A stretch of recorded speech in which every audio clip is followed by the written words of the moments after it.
3 lakhs. Mumbai Kulfi. 5 lakhs. Quality Walls Ice Cream.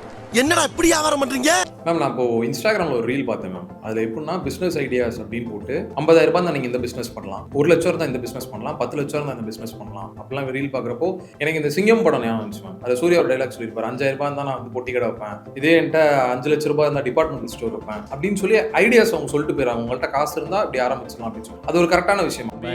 நெல்மணி மட்டும் தான் தருவேன், விதைக்கிறது உங்க வேலை. என்ன முடிவு பண்ண போறீங்க? என்கிட்ட 1 லட்சம் இருக்குன்னா நான் போய் பிஸ்னஸ் ஆரம்பிச்சிடலாம். அப்படி கிடையாது, காசு மட்டுமே ஒரு ஃபேக்டர் கிடையாது. இதுல நிறைய விஷயங்கள் இருக்கு. ஐடென்டிஃபைங் த ரைட் பிஸ்னஸ், நம்மளுக்கு எந்த டைம்ல லைஃப்ல எந்த பாயிண்ட்ல நம்ம ஒரு பிஸ்னஸ் ஸ்டார்ட் பண்ணணும், இந்த மாதிரி நிறைய விஷயங்கள் இருக்கு முன்னாடி நம்ம பிளான் பண்ண வேண்டியது. லைக் ஃபினான்ஷியலா இருக்கலாம்.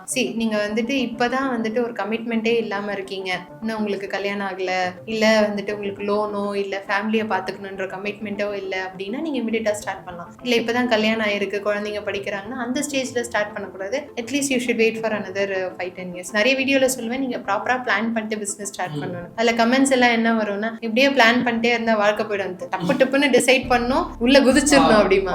அந்த மாதிரி குதிச்சா வந்துட்டு எங்கெங்க அடிபடும்னே தெரியாது.